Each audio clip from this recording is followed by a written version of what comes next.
Giving the Korbanot still applies today. People think, that was in the time of the temple. Today, we have no such thing as giving Korbanot. Of course we do. Not to mention the aspect of the tefillah during Shacharit and Mincha, which is called Korbanot, sacrifices. It, in many ways, also takes the place of giving the Korbanot in the time of the Beit HaMikdash. How do we know? Well, because the sages have instituted to recite the part of Korbanot during the tefillah. It sifts the aspect of asiyah. I don't want to get into the deep levels of understanding the tefillah right now. Hopefully we can get to another class and learn about what is really happening during the prayer service. Because if you notice, there are 5 aspects to the prayer. In Judaism, there are 5 aspects to the prayer. Korbanot, Pesukei de Zimra, Birkat Shema, Amidah, and Kedusha. The sacrifices, the poems of song, the blessings of the Shema, the 18 blessing prayer, and during the repetition of the 18 blessing prayer, there's something called Kedusha, which means sanctification, where it has the highest, it's the peak of the prayer service is during the Kedusha. Then we come back down to lower worlds, because each of these parts of the tefillah corresponds to one of the worlds. Korbanot is Asiyah. Then there's Yetzirah, Bria. The Amidah, which is the Shemona Esrei, is Atzilut. During the Kedusha, in particular, during the Musaf of the Shacharit, during the repetition of the Musaf of Shacharit, during Shabbat, that is the Keter, that's the 5th world, Adam Kadmon, the highest level of consciousness.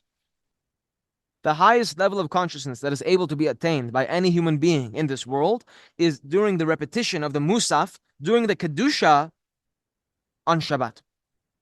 The highest possible level of consciousness is attainable at that moment. Whenever you say the words, Keter yitenu lecha. The word Keter corresponds to the Sphira of Keter and the tree of life. As I'm sure you would not be surprised to learn. So in any case, while we are reciting the Korbanot, it's very important to recite the Korbanot. I don't always get time to do it.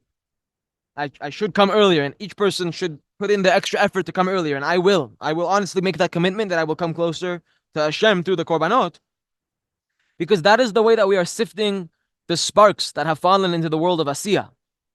The sparks have fallen to the worlds of Bria, Yetzirah, Asiyah. You have to sift or elevate the sparks from Asiyah to Yetzirah. And then from Yetzirah, you have to sift it and elevate it to Bria. And from Bria, you have to bring it back to Atzilut, which is its original place. We do this during the Tefillah, through the recitation of Korbanot, then Pesukat Zimra, then the Birkat HaShema. And when we enter the world of Atzilut, which is the Amidah, we have returned all of the sparks back to their place, and we have just engaged in Birur Nitzusim, clarifying the sparks, or elevating the sparks. But you have to go through all of the stages. You cannot skip the Korbanot. And you also have to have the intention, you should have the intention, that you are elevating the nefesh level of the soul during the recitation of the Korbanot. Because during Korbanot, you are elevating your nefesh, along with the sparks that have fallen down to the world of Asiyah, to the world of Yetzirah, which means you have brought your nefesh up to the level of the ruach. Then, during the Pesukei Zimra, you are elevating your ruach to the level of neshama. You're elevating the sparks that have fallen to Yetzirah up to the world of Bria. And from the Birkat HaShema, you are elevating your neshama. You are elevating the sparks that have fallen to the world of Bria, which is the internal aspects of the sparks. And during the Amidah, like we said, you have integrated them all back to their original place in holiness, the world of Atzilut, during the Shemona Esrei. And we do this 3 times a day. Shacharit, Mincha, Arvit. But on Shabbat, we do this 4 times. Every week, we do it 22 times a week. Each one of the Amidas is to rectify one of the letters of the Hebrew alphabet. As we know that there are 22 letters in the Hebrew alphabet. So the 22 recitations of the Amidah, meaning the Shemona Esrei, in a week correspond to the 22 letters of the alphabet. And not to mention that there are 22 lines connecting the 10 Sefirot in the tree of life. The 22 lines which connect Keter to Chokhmah, Chokhmah to Bina, Bina to Keter, Keter to Tiferet, Tiferet to Netzach, all of the above. 22 lines. 3 horizontal, 7 vertical, and 12 diagonal. In total, you get 22 lines, plus 10 Sefirot, you get 32, which is Gematria Lev, which means heart. Because the only thing you can offer Hashem is your heart. You have to purify your heart if you want to actually offer sacrifices to Hashem. Otherwise, you can keep praying all you want, but if the heart is not pure, God does not accept the prayer. That's the same thing that happened to Cain. Cain did not have pure intentions when he came up and brought the sacrifice. He did it with the less optimal crops. He didn't bring the optimal crops, optimal sacrifice.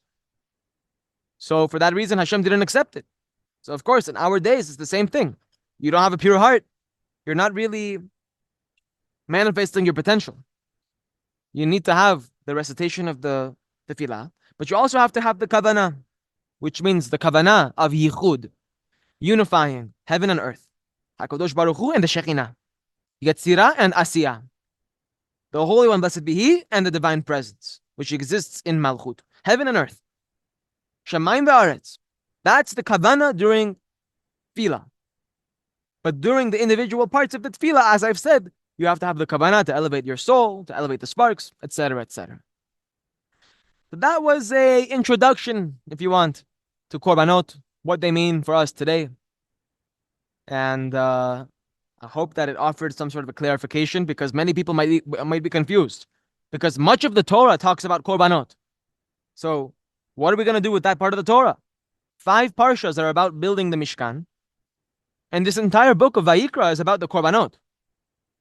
Unless you want to say that a large portion of the Torah is no longer applicable today, which God forbid you should ever believe that for a second, because the Torah is an eternal document, so we have to find out the spiritual meaning so that way we can fulfill it still in our day. And we are able to fulfill it through sacrificing the Nefesh Bahamit that exists within us. Because man's heart is evil from his youth. That means it's selfish from his youth.